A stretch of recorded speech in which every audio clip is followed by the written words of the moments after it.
आइए आपकी मुलाकात करवाते हैं एक नई कंपनी से जो आईपीओ के साथ बाजार में उतरने की तैयारी में है। नाम है ज्योति सीएनसी ऑटोमेशन। जी हाँ, ये कंपनी सीएनसी मशीन्स बनाती है।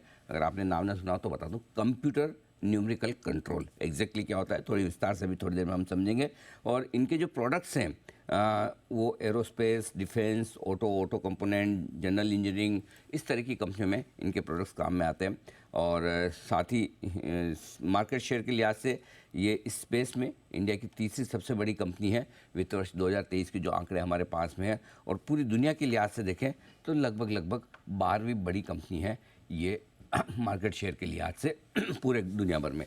इशू की जानकारी मैं आपको दे दूं, 9 तारीख यानी कि कल, हाँ कल ही है 9 तारीख कल इशू खुलेगा, 11 को होगा बंद। 315 से 331 रुपये का है प्राइस बैंड और 1000 करोड़ का इशू है, फ्रेश इशू है। सारा पैसा कंपनी में जा रहा है। मार्केट कैप हायर बैंड पर करीबन 7500 करोड़ का बनता है इस कंपनी का। आइए हमारे साथ कार्यक्रम में शामिल हो रहे हैं हमारे स्टूडियो में इस वक्त कंपनी के चेयरमैन और मैनेजिंग डायरेक्टर पराक्रम सिंह जडेजा साहब। हाँ मैंने कहा गलत ना वो नाम, पराक्रम सिंह जडेजा साहब हमारे साथ हैं। सर 1989 से कंपनी के साथ जुड़े हैं, जब ये पार्टनरशिप फर्म हुआ करती थी तब से लेकर अब लिस्ट होने की तैयारी में आपकी लीडरशिप में कंपनी ने अब तक की प्रोग्रेस की है। जडेजा साहब बहुत बहुत स्वागत है आपका। सर धन्यवाद हमें समय देने के लिए, स्टूडियो में आने के लिए। सबसे पहले समझाएं सर, ये नाम पहली बार ही सुना है हमने, CNC, ये क्या होता है, आपकी कंपनी क्या करती है एग्जैक्टली समझाइए सर। सो बेसिकली CNC का फुल फॉर्म है कंप्यूटराइज न्यूमेरिकल कंट्रोल। जी, ये मेटल कटिंग मशीन्स हम बनाते हैं एंड जो मैन्युफैक्चरिंग इंडस्ट्रीज है पूरी जी, उसके लिए ये मदर मशीन्स है बेसिकली। एंड जो भी मैन्युफैक्चरिंग कंपोनेंट्स बनते हैं वहाँ पे ये मशीन यूज़ होती है। एंड उसके अंदर दो प्रकार की मशीनें होती हैं, जहाँ पे एक टर्निंग मशीन्स बोलते हैं, जो पहले हम लोग लेथ मशीन्स वगैरह जो बोलते थे उनको कंप्यूटराइज किया गया है, तो वो एक टर्निंग मशीन्स होती हैं। पहले मिलिंग मशीन हुआ करती थी, तो सेम यहाँ पे भी ये कंप्यूटराइज किया गया है, तो उसको CNC वर्टिकल मशीनिंग सेंटर और हॉरिजॉन्टल मशीनिंग सेंटर बोलते हैं इसको। ओके। ये आप बनाते हैं तो कितने प्लांट्स सर आपके इंडिया में, ये प्लांट्स बाहर भी हैं? इंडिया में हमारे 2 प्लांट्स हैं, हाँ। राजकोट के अंदर हैं और एक हमारी फैक्ट्री फ्रांस में है। फ्रांस में भी है? हाँ। अच्छा, तो क्या वजह है कि आपने हिंदुस्तान के बाहर भी फैक्ट्री लगाई? वो हमने वो कंपनी को टेक ओवर किया था टेक्नोलॉजी एक्विजिशन के लिए। अच्छा, हमें लग रहा था कि एरोस्पेस एंड डिफेंस इंडस्ट्री आगे जाके बहुत ग्रो करेगी और इंडिया में टेक्नोलॉजी नहीं था यहाँ पे, तो हमने ये कंपनी को एक्वायर्ड किया है। तो ये आप बता रहे हैं कि जैसे कि तीसरी सबसे बड़ी कंपनी इस स्पेस की इंडिया में, राइट, तो 10% मार्केट शेयर आपका। तो ये क्या वजह है कि क्या कुछ एंट्री बैरियर्स हैं? अच्छा, और टॉप 2 जो कंपनियां कोई लिस्टेड है? नहीं, लिस्टेड नहीं है। अच्छा। बट सबसे पहले मैं आपको बता दूं कि अभी भी मार्केट के अंदर 65% जो मशीनें हैं वो इंपोर्ट्स होती हैं। अच्छा, और mainly Japan and Germany and European countries से आती है। ओके। तो क्या मतलब इंडिया में बनाना इसको मुश्किल काम है टेक्नोलॉजी की वजह से? हाँ, ये थोड़ा टेक्नोलॉजी, नया टेक्नोलॉजी है एंड धीरे धीरे हम लोग मार्केट शेयर जो है आज से 10 साल पहले ये करीब 80% के करीब था।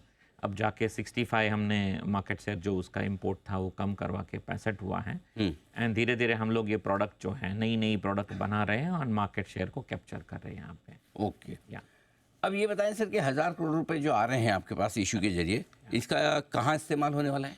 हाँ, हम लोग इसके अंदर 475 करोड़ जो है वो लार्जली हमारा डेट को हम लोग रीपेमेंट कर रहे हैं। ओके।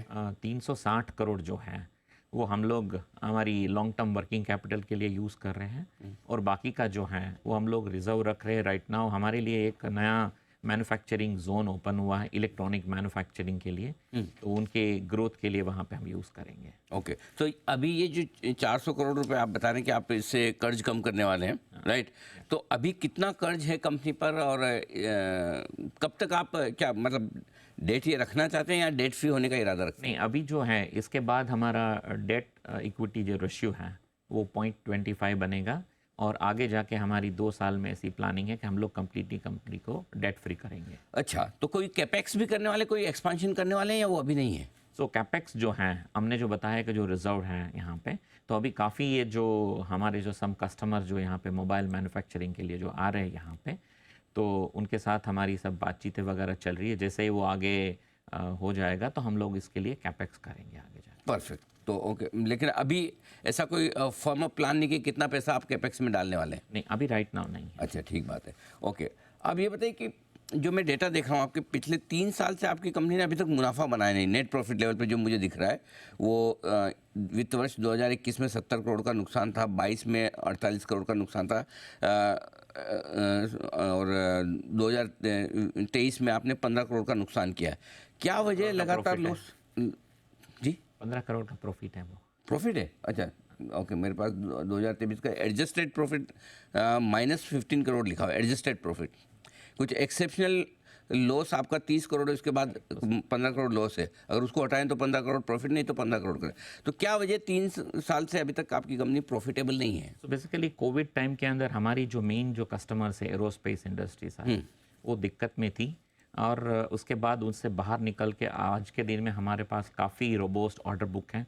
आज के दिन में अगर देखें तो हमारे पास 3,300 करोड़ के ऑर्डर्स हैं, एंड वो सारे एरोस्पेस एंड डिफेंस में हैं। और इनकी जो 23 के अंदर जो इम्प्रूवमेंट देखने को मिले हैं, ये मशीन्स की जो मैन्युफैक्चरिंग साइकिल काफ़ी लंबी है, तो 24 के अंदर हमें इसका रिसर्च काफ़ी अच्छा देखने को मिले। तो अभी 24 के शुरुआती 6 महीने में आपका 3 करोड़ का प्रॉफिट है, 3.25 करोड़ का, राइट? करेक्ट। तो क्या ये आपके इन्वेस्टर्स जो आईपीओ में पैसा लगाने के बारे में सोचे 3 साल का लॉस देखेंगे तो डर जाएंगे? करेक्ट। तो क्या वो ये मान सकते हैं, भरोसा कर सकते हैं कि कंपनी अब प्रॉफिटेबल रहेगी, लॉस में नहीं आएगी? मैं आपको बताऊं कि H1 का जो कंपैरिजन है, जी जी। तो रेवेन्यू कंपैरिजन अगर देखेंगे तो 107% है लास्ट ईयर से देश। नहीं, रेवेन्यू तो ठीक है, रेवेन्यू और इवन प्रॉफिटेबिलिटीज जो है लास्ट 6 महीने के अंदर जो 37 करोड़ का जो लॉस था, वो टर्न अराउंड होके 3 करोड़ प्रॉफिट पे आया है बेसिकली।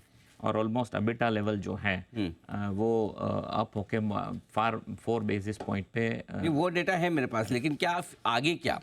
क्योंकि अभी पहला 6 महीना है जिसमें आप तो अगर ये आगे का अगर हम देखेंगे यहाँ पे, जी, जी। तो हम लोगों की जिस तरह से जो ऑर्डर बुक है, और ऑर्डर बुक के हिसाब से हमें टोटल 2 से 2.5 साल में ये सारा एग्जीक्यूशन करना है, तो काफ़ी हम लोग यहाँ से कम बैक करेंगे। और ओके, मार्जिन्स के बारे में ज़रा बताएं सर। जैसे आपके स्पेस में दूसरी कंपनियां हैं, त्रिवेणी है 19% मार्जिन है, टीडी पावर 17-18% मार्जिन है, आपके मार्जिन थोड़े से कंपेरेटिवली 15% के आसपास, राइट?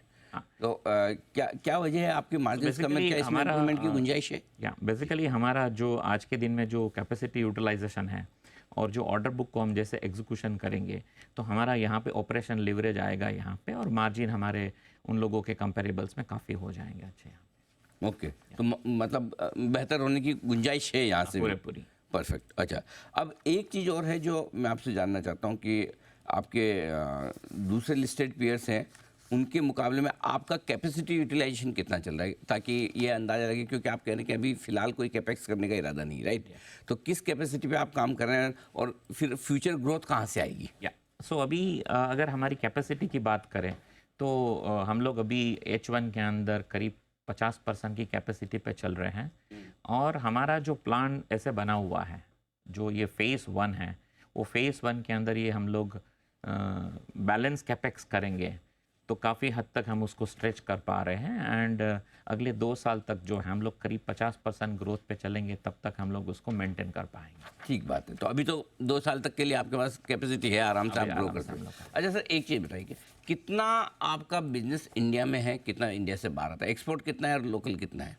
सो हमें 23 तक जो है करीब 20% एक्सपोर्ट्स था, और अभी जिस तरह से जो डिफेंस एंड एरोस्पेस जो कमबैक हुआ है, और लार्जली हमें ये सेंट्रल यूरोप से जो ऑर्डर मिला है, तो आगे जाके हम लोग ये 40% जो है 24 के अंदर वो हमारा एक्सपोर्ट्स रहेगा। अच्छा सर, चूंकि आपका प्रॉफिट कम है, तो जो मैं पी मल्टीपल के बेसिस पे देख रहा था आपके लिस्टेड पीयर्स के मुकाबले में, तो स्टॉक आपका थोड़ा महंगा नज़र आता है। कैसे जस्टिफाई करेंगे आपकी वैल्यूशंस रीजनेबल है दूसरे लिस्टेड? क्योंकि अगर लोगों के पास ऑप्शन है कि भाई दूसरे स्टॉक भी हैं अवेलेबल, लिस्टेड है, इतने सालों से लिस्टेड है, तो हम महंगा क्यों खरीदें? तो आपको थोड़ा समझाना पड़ेगा। सो आपको ये देखना है कि आज के दिन में जो ऑर्डर बुक है, कौन से कस्टमर्स से हैं, कौन सी इंडस्ट्रीज से हैं, और ज़्यादा कहाँ से सर? एरोस्पेस से? Main low aerospace and defence से हैं, तो वहाँ मार्जिन और बेटर मार्जिन रहता है। Okay. दूसरा, हमारा नया इंडस्ट्रीज इंडिया में अभी आया है, इलेक्ट्रॉनिक मैन्युफैक्चरिंग जो है, तो काफ़ी मशीन्स हमारे वहाँ से ऑर्डर्स है, और वहाँ पे सबसे ज़्यादा गुंजाइश है डेवलपमेंट के लिए। ओके, चलिए बढ़िया है सर। बहुत बहुत धन्यवाद आपका, समय दिया आपने, विस्तार से अपनी कंपनी के बारे में बातचीत की और आगे किस तरह की परफॉर्मेंस कंपनी की रह सकती है उसके बारे में एक हल्का फुल्का आपने अंदाज भी हमारे दर्शकों को दिया। जडेजा साहब बहुत बहुत धन्यवाद। और आपका कल से IPO खुल रहा है, कैपिटल मार्केट में पारी की शुरुआत करें सर, बहुत बहुत आपको शुभकामनाएं। थैंक यू, और आपको भी शुभकामनाएं, कॉन्ग्रेचुलेसन। धन्यवाद sir, thank you so much sir.